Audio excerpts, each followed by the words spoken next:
Hello दोस्तों, आपको हमारी वीडियो कैसी लगी? कमेंट करके ज़रूर बताएं।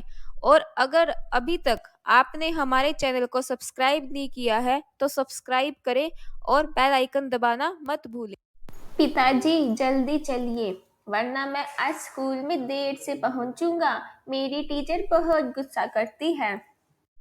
हाँ हाँ बेटा, अभी चलते हैं, बस 2 मिनट रुको।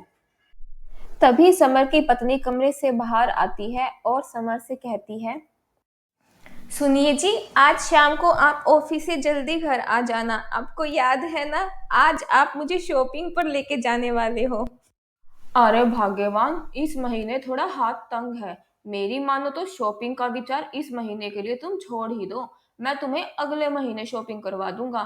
चलो ठीक है, अब मैं ऑफिस के लिए निकलता हूँ। सोनू को भी स्कूल के लिए देर हो रही है। सुनिए जी, ये बहाने पुराने हो चुके हैं। मुझे कुछ नहीं सुनना। मुझे आज शॉपिंग करने जाना है, मतलब जाना है। मैं आगे कुछ नहीं सुनना चाहती। अच्छा ठीक है भाग्यवान, अब तुम पूरा घर सर पे मत उठाओ, मैं कुछ करता हूँ। इतना कहकर समर वहां से अपने बेटे सोनू को लेकर घर से चला जाता है। घर से निकलते ही जैसे ही समर ऑफिस के लिए बाइक स्टार्ट करने लग जाता है, तभी उसकी माँ आवाज देकर उसको बोलती है, अरे समर, आज शाम को मुझे कुछ पैसे दे देना। याद है ना, मैंने तुम्हें कहा था कि मुझे मंदिर में कुछ चढ़ावा चढ़ाना है।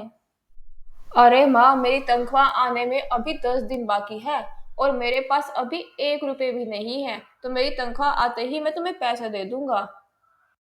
समर की माँ चिढ़ के बोलती है, अरे तेरा दिमाग तो खराब नहीं हो गया है? तेरे भरोसे मैंने मंदिर के पुजारी जी से वादा कर दिया है और तू अब मुझे मना कर रहा है। अब मैं पुजारी जी को क्या कहूंगी?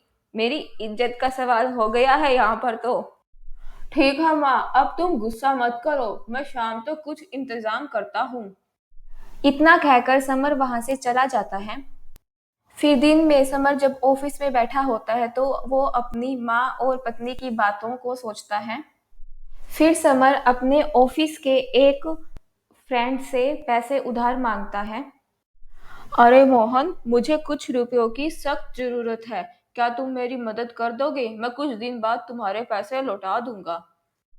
अरे समर, मैं तुम्हें पैसे तो उधार दे दूंगा, लेकिन मुझे टाइम पर तुम पैसे लौटा देना।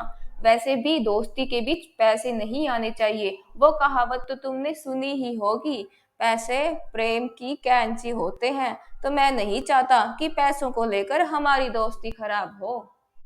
अरे मोहन, तुम बिल्कुल चिंता मत करो, मैं तुम्हारे पैसे टाइम पर लौटा दूंगा। फिर मोहन समर को पैसे दे देता है। शाम को घर पर आकर समर कुछ पैसे अपनी माँ को दे देता है। साथ ही अपनी पत्नी को शॉपिंग कराने भी बाजार लेकर जाता है। उसकी पत्नी और माँ का स्वभाव बेवजह पैसा खर्च करने वाला होने के कारण वो हमेशा बिना बात के ही पैसे खर्च करती रहती थी। फिर एक दिन, सुनिए जी, अगले महीने हमने छुट्टियों में बाहर घूमने का प्लान बनाया था। आपने उसके लिए पैसे का इंतजाम तो कर लिया है ना?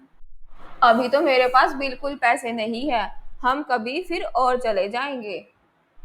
देखिए जी, मैंने अपनी सभी फ्रेंड्स को कह दिया है कि मैं बाहर घूमने जा रही हूँ। अगर मैं बाहर नहीं घूमने गई तो वो सब मेरा मजाक उड़ाएंगी। मुझे नहीं पता, आप कहीं से भी पैसों का इंतजाम करिए जी।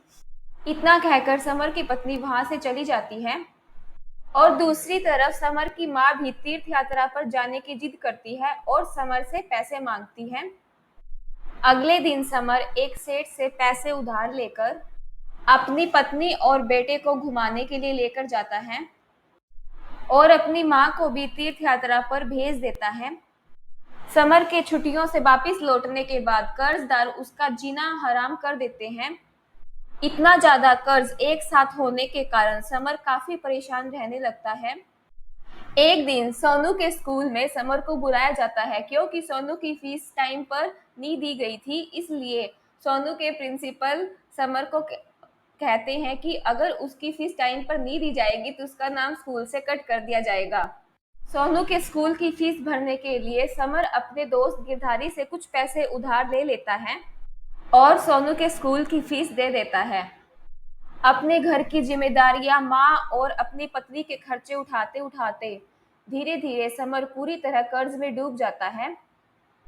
तभी एक दिन ऑफिस में काम करते समय समर की तबीयत अचानक से खराब हो जाती है और वो बेहोश होकर गिर पड़ता है और उसे पास के ही एक हॉस्पिटल में एडमिट करवाया जाता है।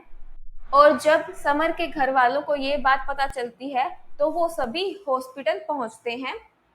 देखिए, देर रात जागने और बहुत समय तक काम करने की वजह से इनकी ये हालत हुई है। बेहतर यही होगा कि इन्हें कुछ समय के लिए पूरी तरह से आराम करने दिया जाए। ये सब सुनकर समर के बेटे सोनू को बहुत गुस्सा आता है और वो अपनी दादी और माँ से कहता है, माँ, दादी, मैं इतना छोटा हूँ, फिर भी मैं समझता हूँ और मैं पिताजी पर कोई चीज का दबाव नहीं डालता और आप दोनों अपने फिजूल के खर्चों का दबाव पिताजी पर डालते रहते हैं। आप क्यों नहीं समझते कि वो अकेले पैसे कमाकर सारे घर की जिम्मेदारी उठा रहे हैं और आप दोनों उन पर इतना बोझ डाल रहे हैं। पिताजी की इस हालत की जिम्मेदार बस आप दोनों हैं। सोनू की समझदारी वाली बातें सुनकर समर की पत्नी और माँ को अपनी गलती का एहसास होता है और दोनों की आंखों में आंसू आ जाते हैं। और फिर कुछ दिनों बाद समर की तबीयत बिल्कुल ठीक हो जाती है और वो अपने काम पर फिर से जाने लगता है। अब समर की माँ और पत्नी भी उससे कोई चीज की डिमांड नहीं करते और ना ही उसे कोई चीज के लिए परेशान करते हैं।